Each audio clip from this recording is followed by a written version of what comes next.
Hey y'all, welcome back to my channel and welcome back to another edition of Foodie Fridays.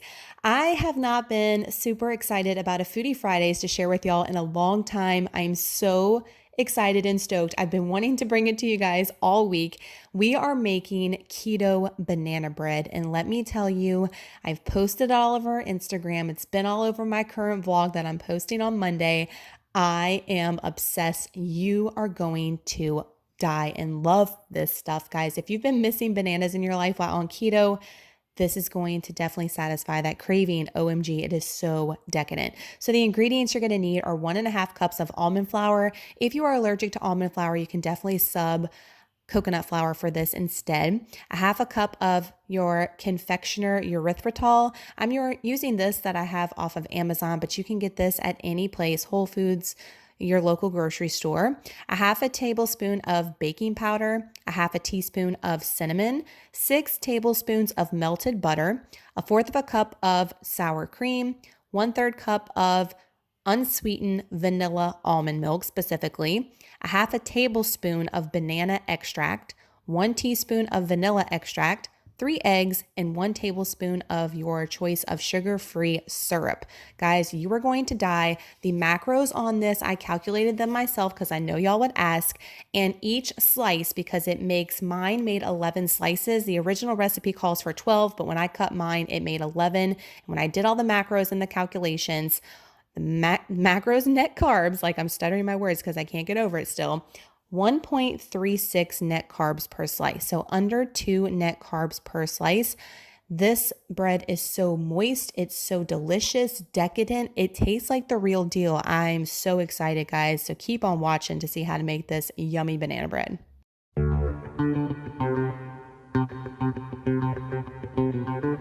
So the first thing we're going to do is take all of our dry ingredients and we're going to add them to a bowl. I highly suggest that you sift your almond flour. No matter if it says it's finely, sifted, it's not. You definitely don't want to skip this step with baking with keto. I find it makes such a big difference. I got this little sifter thing at the Dollar Tree, so you don't have to go buck wild on that. And 1.5 cups of almond flour is what we're sifting first.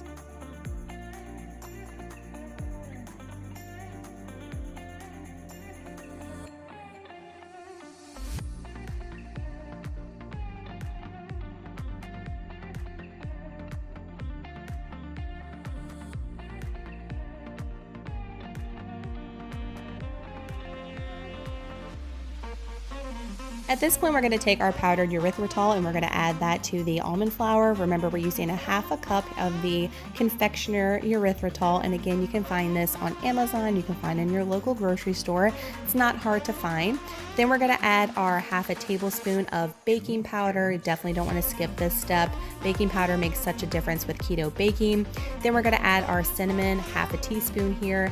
You can go a little bit more if you want. I think I might even put a whole teaspoon next time just because I'm a big fan of cinnamon myself. Then we're going to give our dry ingredients a little bit of a whisk and get ready to mix all the wet ingredients.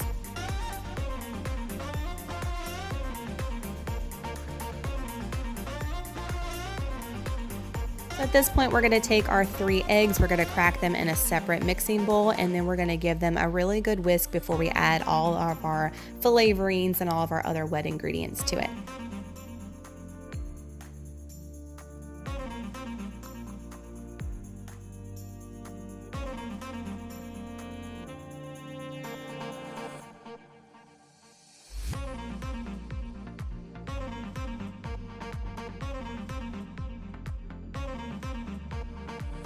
Going in with that melted butter, 6 tablespoons, pour it in, make sure you get all that yumminess in there. It definitely makes a difference. I think that definitely adds to the moisture along with the sour cream. So sour cream is 1/4 cup, and again, that's gonna make this bread not dry. I know some keto recipes can get super dry with almond flour. This, guys, is so moist. I'm telling you, you're not gonna believe it's keto. And then unsweetened vanilla silk almond milk I'm using, and that's 1/3 cup. The original recipe specifically said unsweetened vanilla. Some of them aren't the vanilla. Now here we go, the star of the show, banana extract. 1/2 tablespoon of banana, 1/2 tablespoon, you heard me. You wanna make sure that you get that banana flavor in there. And then we're also gonna add a teaspoon of vanilla, because vanilla is in all baking, right? But don't cheat on that banana extract. Don't do too little, and if you want to do a little bit more, you can. 1 tablespoon of your sugar-free syrup. I am switching to the Walden's Farms. As you can see, we finally finished this bottle. Everybody raves about the Walden's Farms, and I can't wait to try it, but we like this one too. And give this a good whisk so all of your wet ingredients are ready to mix in with the dry.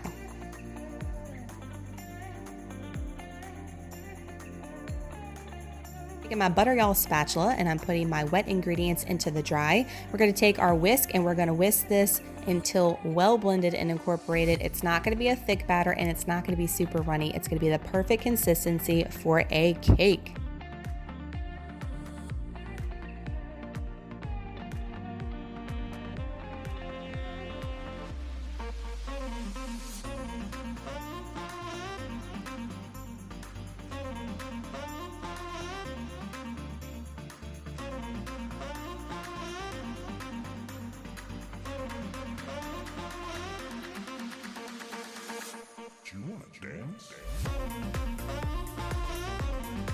So I know y'all are going to ask, and I'm going to link these silicone bundt pans down below in the description box. They're from Amazon and they are awesome.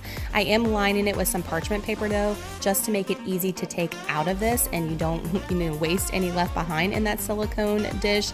So I lined it and it was so easy just to lift it up, guys, take it out and slice it. So even if you didn't use the parchment paper, guys, it should come out great in these silicone loaves, but I just love how easy and great these are and easy cleanup. So I will have them linked down below. Give it a little shake, and now I'm gonna add some optional toppings. So I didn't mention them earlier.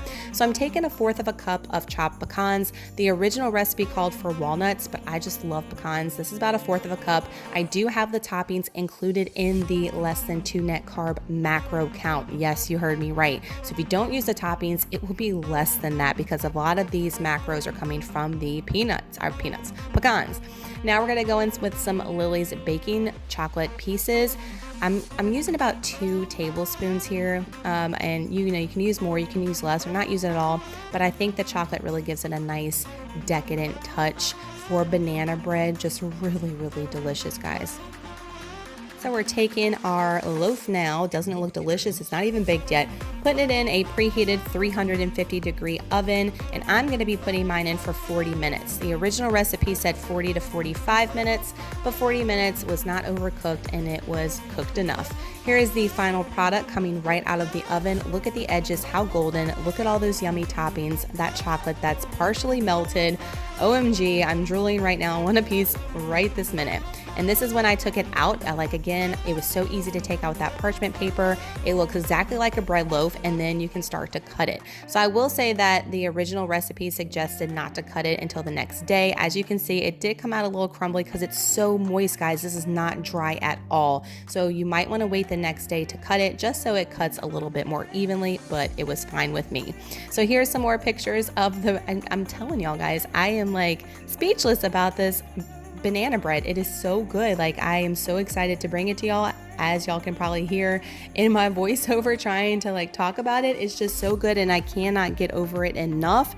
So definitely give it a try. Let me know what you think. Let me know if you add different toppings to the top. I always love to see the variation with the recipes. Y'all give this video a thumbs up if you enjoy these Foodie Fridays videos every week here on my channel. Make sure to smash that subscribe button and make sure the notification bell is clicked if you're not with me already. I'd love to have you a part of the YouTube family. I post keto weekly vlogs. I post keto meal plans, and I post keto recipes. So if you're all about that keto life, you definitely want to make sure you hit that subscribe button. Thank y'all so much for watching. I hope y'all have an amazing Friday and an awesome weekend coming up ahead. Please let me know if you make this. Send me a message on Instagram. I love conversing with y'all over there. Or leave a comment down here if you make it over the weekend and how you like it. Love you guys so much. Bye.